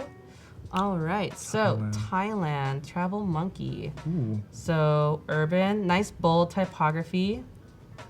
I like beautiful it. Beaches. Oh, that beach is beautiful. Oh, Thailand. You've been to I love Thailand? You so. I'm so have. jealous. Yeah, it's a beautiful place. That's really awesome. fun stuff. Awesome.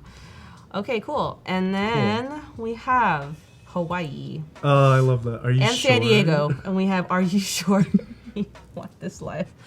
We love That a is good pun. amazing. That is That's a like- great pun. I really love punny people. They're great. Oh my god. Touch. Want to stay up to date with surfing. Oh, and look at that little wave. You don't see that much anymore. No, Those kind you of don't. buttons. Hawaii, North Shore, Oahu. All right, cool. And then last but not least, we have the Weathers Wheatfield. Wheatfield. Nice. Okay. Okay, very cool. All right, so I'm gonna flip through them real quick, and Kevin, Yeah. you're gonna have the hard decision here of picking You the can't one. help me? No, it's all you, buddy. Okay. I gave my commentary right now. All right, so for everybody who's watching, here we go. Yeah, whichever one you like, chime on in. Okay. This Wow, I one, like that travel one. blog. Yes. We have the Bitcoin, not Bitcoin, the 8-bit sort of experience here. Vintage vibe, Vintage vibe.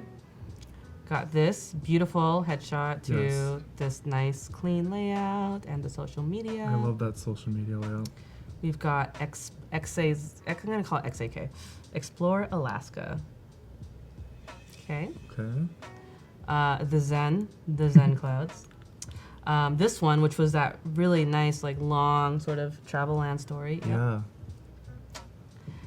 We've got, going back to the top, landscaper. Okay. Yep, that had the features. changing sort of image on top. Slideshow. Yeah. Scrolling back to the top here, stories from the You guys, road. these are all so good. Kevin's like, I give up, table flip. Oh my god. Stories from the road. Yep, there's got that. Okay. This one, which has the cute pig. And Tempting the me with little- that picture. I know, right? Oh, and there's a little whale. I didn't even notice that. It's Oh, awesome. that's so cute. We've got this. Yep, travel. That minimalistic kind of, a vibe there. Yeah. Yep. Traveler, which is this guy. Yeah. Access restricted, which is going to go away right now. Thailand. Okay. Okay. And then the Are You Sure? The pun site, which is Hawaii. Yep. And looks like they have a San Diego one. Holla, San Diego. SD represent. And then Weathers Wheatfield. All right. Cool. Okay. So We can X things out if Yeah. that's going to help. let's So just tell me which ones. I'm going to go through quickly now. to which ones to X out? Yeah, you're going to just Okay. tell me X. Or unless you have one. X. X, okay.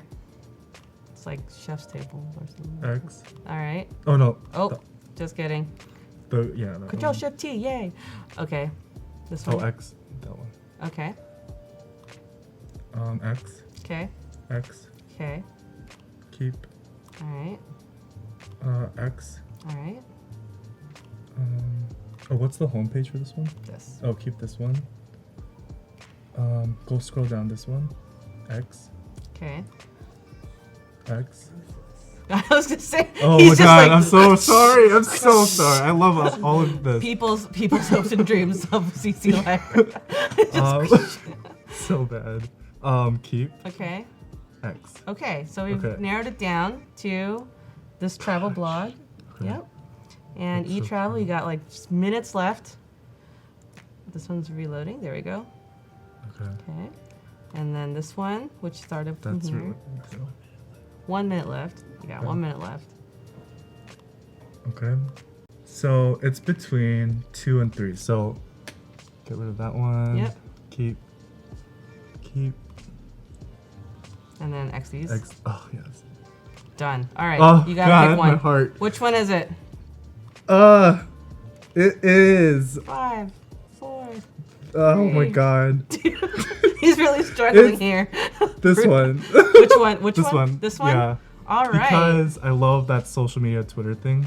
On the that, like, bottom really helped with too. what people are saying. Especially for and traveling stories. too. So Yep.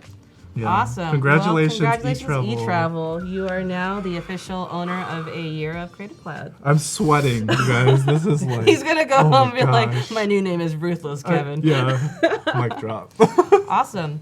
Well, so Wow. thank you everybody for tuning with us today, and thank you, Yeah. Kevin, for going through all of that research, all of that, being able to bring that empathy around social influencers is really awesome. Yeah, of course. And the wireframe is really great, and can't wait for tomorrow, day 2, where we'll start tackling more flows and doing some more design work here. Awesome. All right. Sweet. I can't wait. Same. See you Bye, guys. Thanks for chiming in.